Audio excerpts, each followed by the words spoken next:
자기 몸을 망가뜨리는 제일 첫 번째가 폭식입니다. 다이어트의 가장 중요한 것은 다른 방법들은 다 요요 현상이 있습니다. 장을 만족시키는 질적 식사가 더 중요한 시대가 되었어요.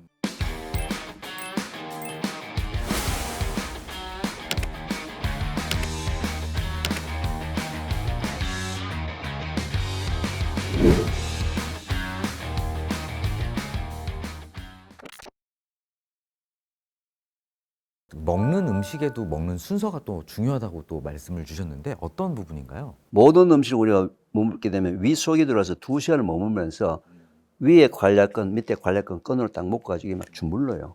주물러가지고 2시간 동안에 죽을 만들어내는 과정이 위란 말이에요. 근데 음식이 꽉 차가지고 주물르면 어떻게 됩니까? 위로 삐져나오고 밑에 막 삐져나가겠죠. 그래서 항상 음식은 위에가 3분의 2 정도, 3분의 1 정도 빈 공간을 두고 위가 주물도록 되어 있거든요. 그래서 3분의 2 되는 지점에 센서가 붙어 있어요. 우리가 음식을 먹어서 차곡차곡 먹어서 3분의 2 되는 지점까지 음식이 차게 되면은 여기서 뇌에다 신호를 보냅니다. 센서가. 뇌에서 갑자기 밥맛이 없어지면서 포만감을 느끼는 렙틴이라는 식욕 억제 호르몬이 콱 나오면서 밥을 더 이상 먹을 수가 없어요. 근데 문제는 이 센서가 작동되는 시간이 밥 먹고 난 다음에 10분 내지 15분 뒤에 작동이 된다는 거예요. 주로 살찌는 사람이 밥 빨리 먹는 사람, 센서 작동되기 전에 꽉 채운 사람들. 그래서 음식을 먹을 때 다이어트 해결하는 방법이 천천히 먹어서 센서가 작동된 10분 내지 15분 뒤까지 밥을 먹게 되면 내가 아무리 많이 먹으려고 하더라도 더 채울 수 없단 말이죠. 그럼 3분의 2까지 채울 때 어떤 음식으로 채우냐 말이에요. 처음부터 밥, 떡, 고구마, 감자 같은 탄수화물로 채워가지고 올라오게 되면은 비만의 확률이 높겠죠. 근데 아까 제가 말씀드린 대로 씹는 습관도 고칠 겸 첫 음식을 탄수화물이 아닌 샐러드 한 접시를 먼저 먹어서 밑에 탄수화물이 아닌 음식을 많이 채우고 위에 탄수화물 조금 채우게 되면 비만의 확률도 떨어지고, 그래서 음식을 먹을 때 그 먹는 순서에 따라서도 결국은 비만에 영향을 미칠 수가 있다. 저 같은 경우에는 이제 스트레스를 받으면 좀 많이 먹는 편이긴 해요. 뭐 그래서 막 폭식하는 경우도 좀 있는데 마음껏 먹어도 이렇게 살이 안 찌는 이런 음식이 좀 있을까요? 절대로 없습니다. 그런가요? 사람들이 다 이제 그걸 찾으려고 하는 게 네. 좀 이제 어리석은 거죠. 왜냐하면은 자기 몸을 망가뜨리는 제일 첫 번째가 폭식입니다. 1950년, 60년 못 먹을 때는 양적 식사 할 수밖에 없어요. 근데 실제로 위를 만족하는 양적 식사가 중요한 것이 아니고 이제는 장을 만족시키는 소화가 되는 질적 식사가 더 중요한 시대가 되었어요. 왜? 먹었던 음식 위만 만족을 시켰고 장으로 내려가서 그 중에 일부만 소화 흡수되고 거의 대부분 다는 대장을 통해서 대변으로 나올 때까지 몸속에서 계속 썩어 들어가는 거죠. 자기 몸을 그렇게 학대할 수가 있나요? 그래서 요즘 먹방 유튜브 나오는 거 보면 제가 굉장히 가슴이 아파요. 왜냐하면 그게 자기 몸을 망가뜨릴 방법이거든요. 다른 사람이 지금 학대받는 걸 보고 우리가 방송을 시청한다는 게 좀 조금 안타까운 부분이 있습니다.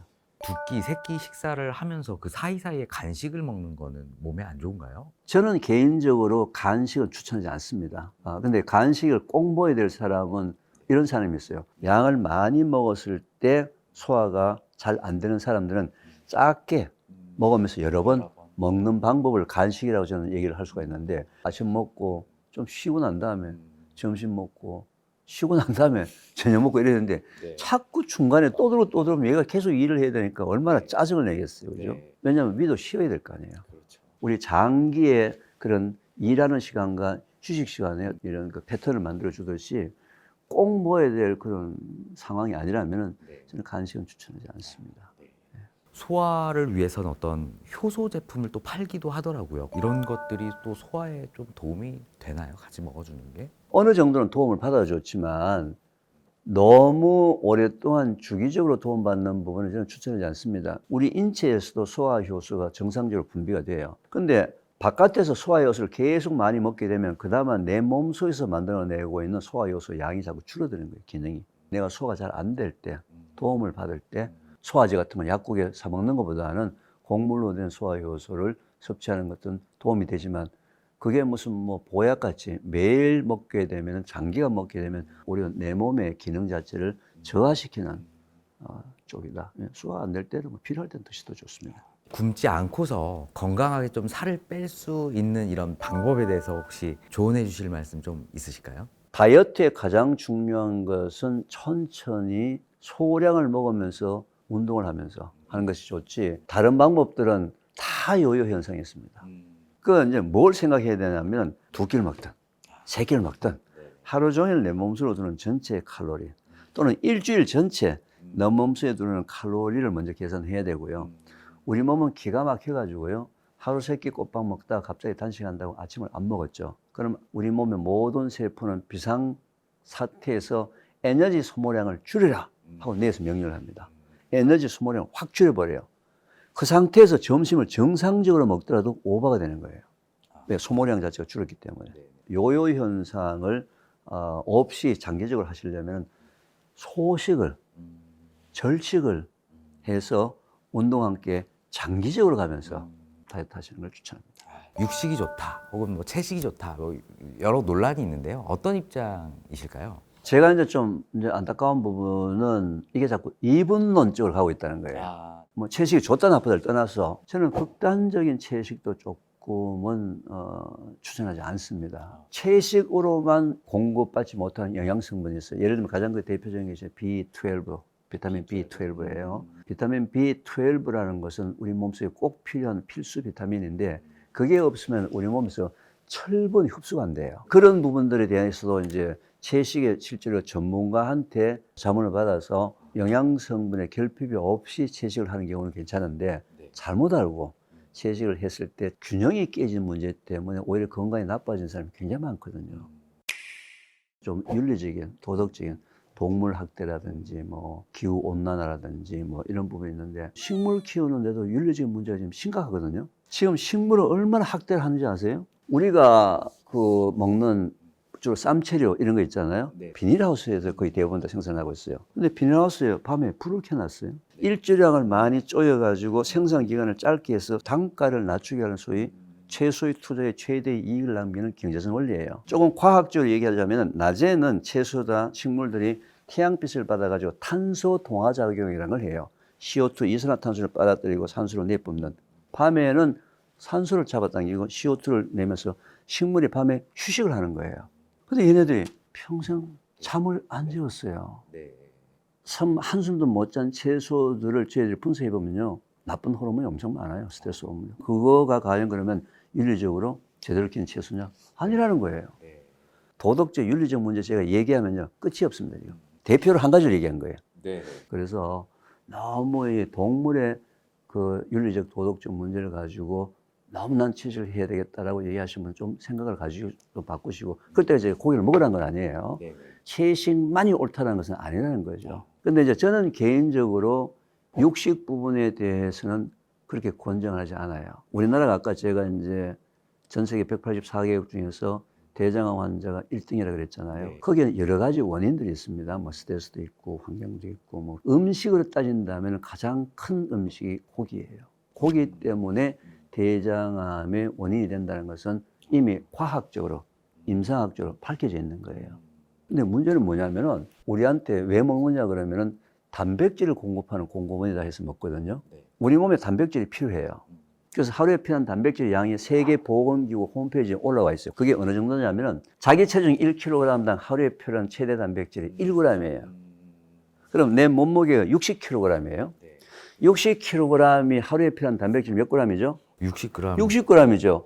60g이 어느 정도 양이 될까요? 큰 계란 하나 정도 60g이에요. 그런데 내가 오늘 회식을 해서 100g의 단백질을 먹었습니다. 60g 필요한데 100g 들어왔으면 40g의 초과된 단백질이 내일까지 내 몸 속에서 단백질로 저장이 될까요? 안 될까요? 우리 몸의 기본은 초과된 단백질을 우리 몸에 저장하는 방법이 없어요.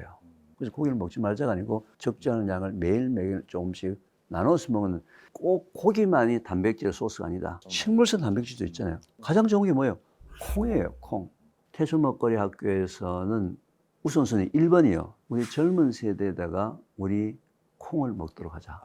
제가 작년 5월 31일 날 청국장이라는 단어 대신에 한국장으로 이름을 바꾸자. 우리 10대, 20대들한테 콩이 한국의 원산지다. 우리 자존심을 되찾자. 발효콩이 워낙 좋고 이렇게 맛있다. 라는 사실을 알리기 위해서 5월 31일 한국장 날로 제가 선포를 했습니다. 우리 다음 세대 건강을 회복하는데 우리 발효콩을 가지고 건강을 회복하자. 교수님, 그럼 좀 다른 또 주제로 한번 여쭤보고 싶은데요. 내가 꼭 챙겨 먹는 이런 영양제 있다. 이런 거 혹시 있으실까요? 아니, 없을 거예요. 저한테 많은 질문을 하시는 분들이 종합 비타민이나 비타민류를 먹어야 될까요, 말아야 될까요, 이렇게 얘기하잖아요. 종합 비타민을 먹는 부분에 대해서는 반대하지 않아요. 그래서 저는 편식이나 또는 힘이 없거나 또는 뭐 건강이 나빠지거나 뭐 이렇게 했을 때는 종합 비타민 좀 이렇게 한번 분기별이나 반기별이나 먹어보는 것은 저는 추천을 하는 편입니다. 근데 이제 가장 큰 문제가 이런 종합 비타민이나 이런 영양소를 먹으면서 이게 만병통치라고 생각하는 거예요. 대충 다른 건 허술하게 하고 이것만 먹으면 된다라는 그게 지금 잘못된 거예요. 그러면 혹시 음식 중에서 항암에 좀 도움이 되는 이런 음식이나 식품 이런 게 좀 있을까요? 없습니다. 그런가요? 우리 주위에서 보시는 가장 평범한 음식이 가장 좋은 음식입니다. 면역력을 증가시키는 것이 키포인트지 항암에는 음식은 없어요. 결국 싸움은 누가 하는 거예요? 면역세포가 가서 암세포가 싸워서 이길 수 있는 환경을 만들어주는 것이지 어떻게 암세포를 죽이는 음식이 있나요? 그건 없어요. 지금부터서는 암 환우분들은 암이라는 단어를 잊어버려야 돼요. 더 이상 인터넷에서 항암 음식, 항암 뭐 비법 검색을 하지 말라고요. 음식이 되든 생활 습관이 되든 사고가 되든 면역세포를 기본이 회복이 되도록 도와주고 유지되는 방법, 그게 항암입니다. 암 예방을 위해서 혹시 교수님 조언해 주시고 싶은 말씀 있으시면 한 말씀 좀 부탁드리겠습니다. 제가 제일 가슴 아픈 부분이 현재 우리나라 20대, 30대 여성이에요. 우리나라에 40세 이하의 유방암 환자 숫자가 전체 유방암의 몇 %쯤 될까요? 우리나라는 현재 40에서 50%예요. 유방암은 원인이 여러 가지가 있어요. 그 원인 중에서 가장 큰 원인이 여성 호르몬의 불균형에서 나오는 문제예요. 여성들의 30대까지 사는 삶 속에서 뭔가가 호르몬 대사에 영향을 미치는 원인이 있다는 거죠. 저는 그 원인 중에 만약에 음식을 하나 선택하라. 유치원 때부터 시집갈 때까지 한 30세 될 때까지 먹었던 간식이 거의 대부분 다가 고지방, 고단백질이에요. 그게 우리나라 현재 20대, 30대 여성들의 비극의 한 가지 원인 중에 하나다. 그래서 이건 좀 심각하게 좀 받아들였으면 좋겠어요. 오늘은 바른 먹거리 전도사로 이계호 교수님을 모시고 기본을 회복하는 태초 먹거리에 대해서 알아봤습니다. 오늘 영상이 좋으셨다면 구독, 좋아요, 알림 설정 부탁드리고요. 저희 지식이 되고 돈이 되는 지식업 클래스는 다음 시간에 또 찾아뵙도록 하겠습니다. 감사합니다. 네, 감사합니다.